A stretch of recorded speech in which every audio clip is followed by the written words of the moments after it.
8 साल पहले एक घर में, एक फैमिली में 5 लोग थे और जो एवरेज एज था वो 30 साल था। इसी बीच राम की शादी हो गई और वाइफ ने एक चाइल्ड को बर्थ दिया जिसकी उम्र अभी 2 वर्ष की है। अभी जो एवरेज एज है उसकी फैमिली का वो सेम है। सेम का मतलब जितना पहले था वही है। Still the average age of his family is same now. Same now का मतलब जितना पहले था अभी उतना ही चल रहा है। तो प्रेजेंट एज बताना है उसकी वाइफ की क्या है। अच्छा सवाल है, ठीक है। देखिएगा ध्यान से बेटा, 5 लोग हैं, 5 लोग हैं तो मैं 5 लोगों को ना ऐसे क्लब करके लिखता हूं, 5 पीपल एक साथ बनाता हूं इनको। इनका एवरेज एज 8 साल पहले कितना था? 30। 8 साल पहले, तो अभी कितना होगा इन्हीं 5 लोगों का औसत?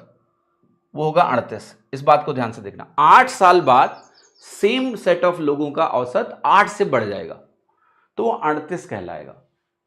अब बीच में हमें यह भी पता है कि नई जो कहानी है वो ये 5 लोग तो देखो ही हैं, ये 5 तो ही हैं, साथ ही साथ राम की शादी हुई थी तो वाइफ भी है और एक चाइल्ड बर्थ भी हुआ है।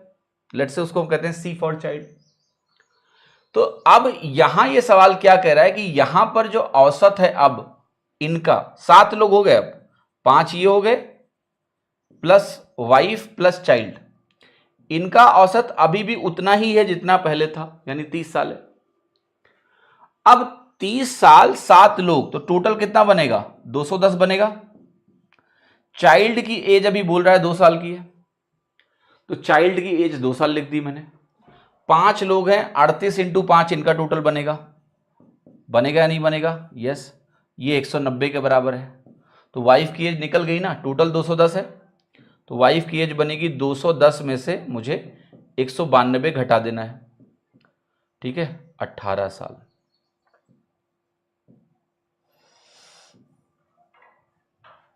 कानूनन ये जुर्म है आज की डेट में, ठीक है।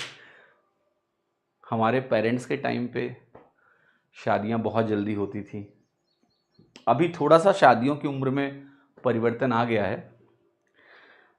मैंने खुद गांव में ऐसी शादियां अटेंड करी हैं जो माइनर ही थे यार जब उनकी शादी हुई तब, ठीक है, पट्टीदारी में, है ना, बट लीगली ये अलाउड नहीं है अब, है ना।